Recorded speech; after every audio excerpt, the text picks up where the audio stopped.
ქვეყანაში პოლიტიკური სიტუაციის შეცვლის შემდეგ ყოფილი სამხედროები უკვე ღიატყვებიან საკუთარ უუფლებობაზე. ოქტომბრამდე გასაიდუმლოებული იყო ინფორმაცია, რამდენი ჯარისკაცი დაიჭრა ავღანეთში. იკრძალებოდა ავღანეთიდან ჩამოსვენებული ჯარისკაცების დაკრძალვის გაშუქებაც. გაირკვა, რომ ჯარისკაცები, რომლებიც მისიას ავღანეთში ასრულებდნენ, სამშობლოში დაბრუნების შემდეგ თავდაცვის სამინისტროს აღარც კი ახსოვდა. არავინ ზრუნავდა მათ ფსიქორეაბილიტაციაზე. ნახეთ ზვიად ხელიძის რეპორტაჟი.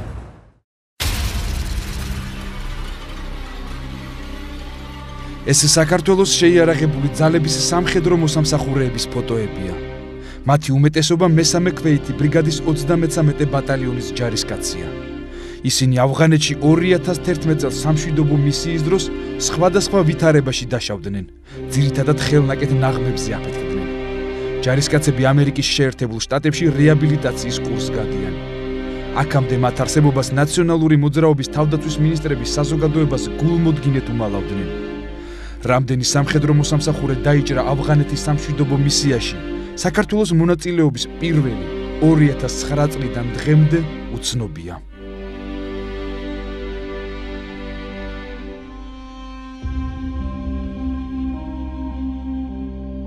აქ კურნალობდნენ მუხლებზე, მაგრამ ვერ იმასდეს, ვერ გამკურნეს.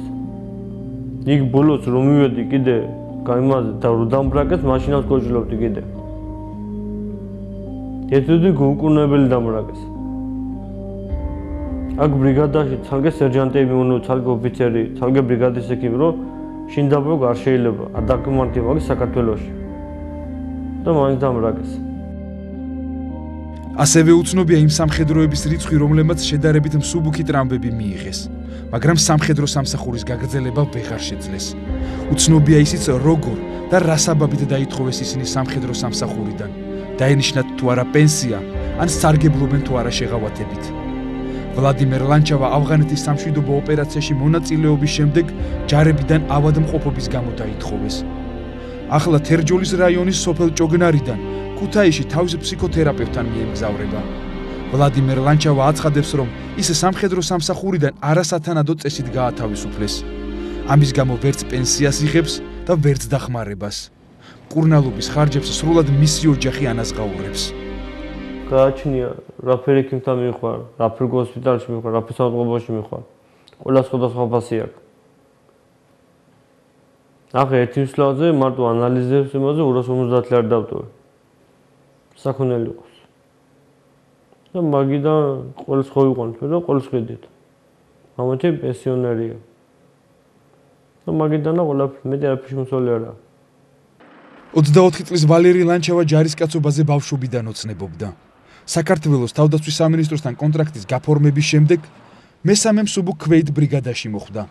2011 წლის დასაწყისში კარანტინის დასრულებიდან მალევე რიგითი ვლადიმერ ლანჩავა უზრუნველყოფის ბატალიონიდან მესამე ბრიგადის 33 ბატალიონის ერთ-ერთ ასეულში მძღოლის სტატუსით მიავლინეს.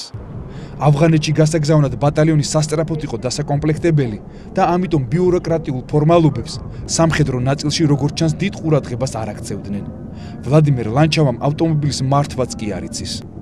33 ბატალიონში ჩარიცხვის შემდეგ მსოფლიოს ყველაზე ცხელ წერტილში გამგზავრებამდე მეტყვი ამ ფრქვევისთვის საჭირო წრთვნა გაიარა. თუმცა შეიარაღებული ძალებიდან ის როგორც არტილერისტი ისე დაითხოვეს. დათხოვნის ბრძანებას ხელს მინისტრი ბაჩუახალაია აწერს.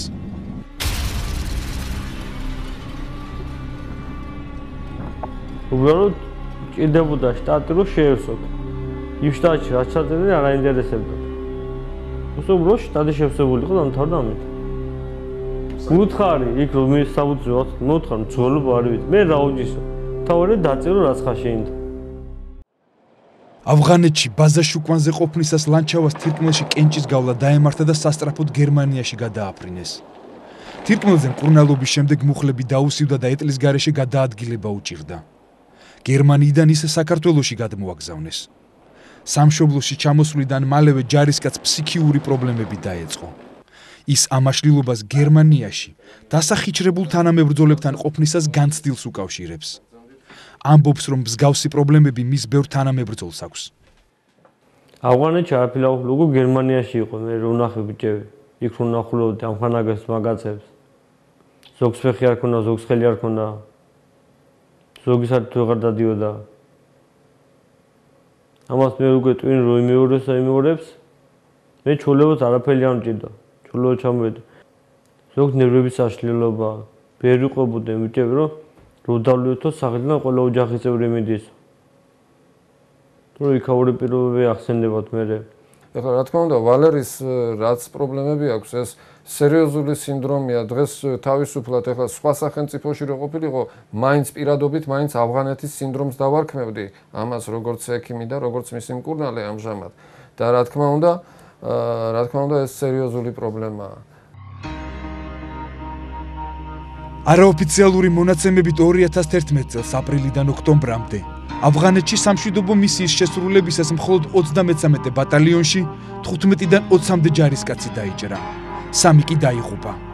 პირადი შემადგენლობის ამ რაოდენობის დანაკარგი კითხვებს როგორც ქართული კონტინგენტის რიცხოვნობასთან, ისე ქართველი სამხედროების მომზადების დონესთან, მოტივაციასთან და მეთაურების კომპეტენციასთან დაკავშირებითაც ბადებს. ავღანეთში მივლინებით მყოფი მაიორი ზურაბ ამბროლაძე 33 ბატალიონის მეთაურის ზაზა წამალაშვილის არაკომპეტენტურობაზე საუბრობს. ბატალიონის მეთაურის და ზურაბ ამბროლაძის ეს საუბარი ფარულად არის ჩაწერილი. იმას არ გავაკეთებ რაც არის. ბიჭო, რა არის იმეთი ერთი გეკითხები, ნო?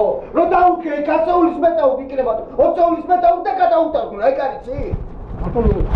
რატო ყური ვარ კი არა, ბიჭო? საყურაზე ვარ, ხელები გააყენე. ხელები არ მომიშალე, ბიჭო.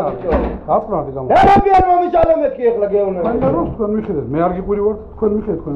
დაიყურა და მოკაკილი ჩავკიდევა წენას, ბიჭო. ვინც უნდა დაუყვირო? მე არ გიყვირი ვარ. ვინც უნდა დაუყვირო? მე არ გიყვირი ვარ მეთქი გამაზე. გაწმარდი. ხელები ჩაწიე, ბიჭო. გაწმარდი. ულამუზო ადამიანი ყოფილიყარ შე. მადლობ. მაიორი ამბროლაძე ავღანეთში 33 ბატალიონთან ერთად მეკავშირე ოფიცრად მინისტრის ბრძანებით მიავლინეს. მას შემდეგ რაც ბატალიონის მეთაურმა ზურაბ ამბროლაძის განსხვავებული პოლიტიკური შეხედულებების შესახებ შეიტყო, შტაბიდან მისი მოცილება და წინა ხაზზე პატრულირებისას თარჯიმნად გადაყვანა გადაწყვიტა. ზურაბ ამბროლაძემ მეთაურის ბრძანება გააპროტესტა. მიზეზად მისი არასათანადო მომზადება დაასახელა.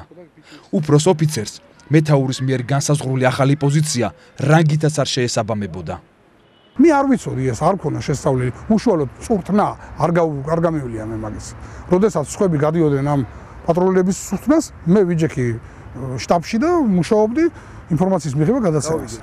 ვერ გეტყვი მაიორი იყო თუ კაპიტანი, მაგრამ მახსოვს რომ ოფიცერი იყო საკმაოდ ნამსახური, როდესაც სერჟანტმა და რაღაცა ათეულის მეთაურმა რაღაცა უთხრა ამგაზმა უთხრა რომ მე შენ ხელა რაღაცო მიმსახურია და შვილი მყავს რაღაცა ნუ უფროსი იყო წოდებითაც და წმეონებითაც. და ამას ფიზიკურად გაუსწორდნენ. ეს ყველაფერი იყო მიშკმალული.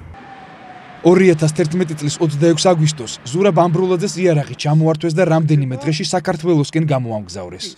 სამშობლოში დაბრუნებულს კიდევ ერთი სიურპრიზი ელოდა. მაიორი სამხედრო სამსახურიდან კონტრაქტის პირობების დარღვევის მოტივით დაითხოვეს.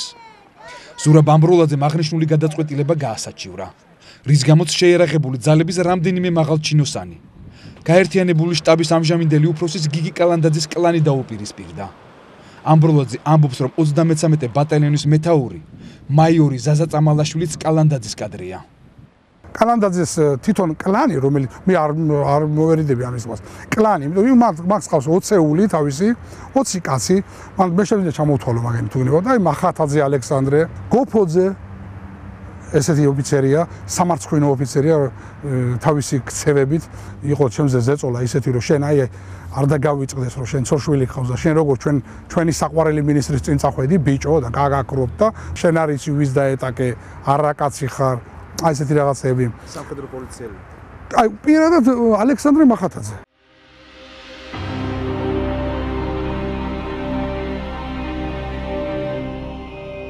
ქართველი ჯარისკაცები ფსიქოლოგიურად და ფიზიკურად მხოლოდ ავღანეთში არ ზარალდებიან. არის შემთხვევები, როდესაც თავდაცვის სამინისტრო იმ სამხედროებსაც დევნის, რომლებმაც ავღანეთში წასვლაზე უარი განაცხადეს. 29 ოქტომბერს გაზეთ რეზონანსში გამოქვეყნდა სტატია, სადაც ერთ-ერთი ჯარისკაცის დედა აცხადებს, რომ ზეწოლის გამო მისი შვილი ემიგრაციაში წავიდა. გიორგი საკონტრაქტო სამსახურში თავისი სურვილით წავიდა. წელიწადი და 6 თვე ისე იმსახურა, ერთი საყვედურიც არ მიუღია. ამ ვადის გასვლის შემდეგ ერთ დღეს გამოიძახეს და განუცხადეს, რომ ავღანეთში უნდა წასულიყო. ცოლი ახალი შერთული ჰყავდა და წასვლის სურვილი არ ჰქონდა. ამის გამო ხელმძღვანელობისგან უხეში მოპყრობა და შეურაცხყოფა მიიღო. მას აღიარებინეს კონტრაქტის დარღვევა და გაათავისუფლეს. იმდენად წუხდა ვალების გამო, რომ მეუღლესთან ერთად საზღვარგარეთ გადაიხვეწა. მითხრა, დედა, სანამ ფულს არ გამოგზავნი, მანამდე არ გამორჩნდებიო. სამხედროების უფლებებზე მომუშავე არასამთავრობო ორგანიზაციები ნაციონალური მოძრაობის მმართველობის პერიოდში ჯარისკაცებისა და ოფიცრების უუფლებობაზე, კაბალურ კონტრაქტებზე და უსამართლო სოციალურ უზრუნველყოფაზე საუბრობენ.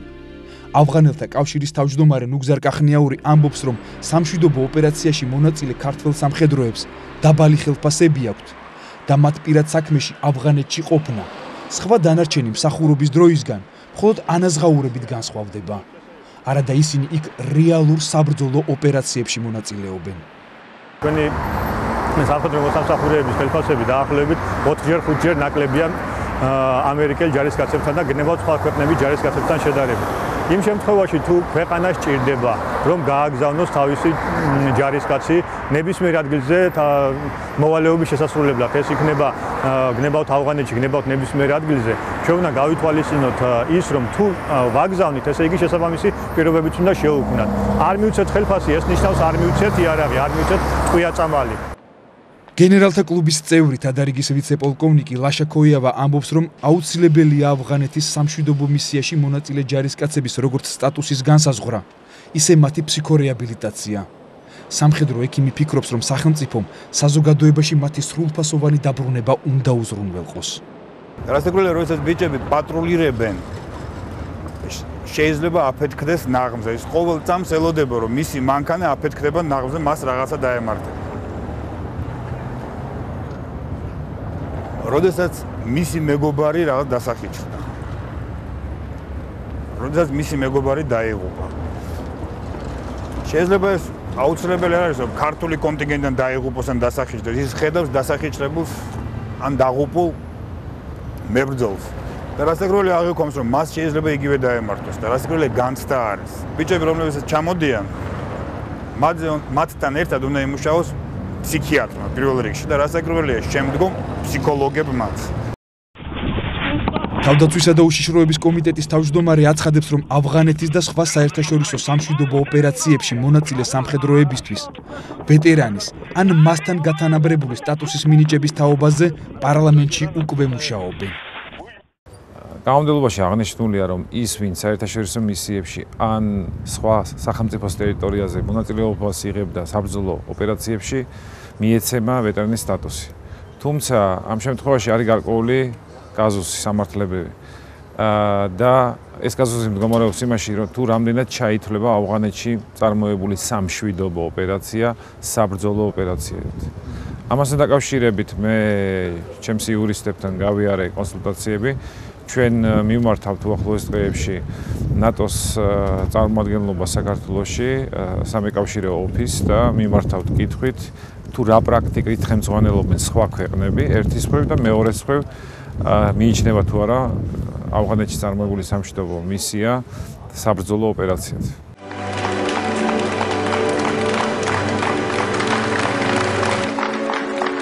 პრეზიდენტი, ნაციონალური მოძრაობა და ყოფილი მთავრობა ავღანეთზე საუბრისას მხოლოდ რიტორიკით შემოიფარგლებოდა.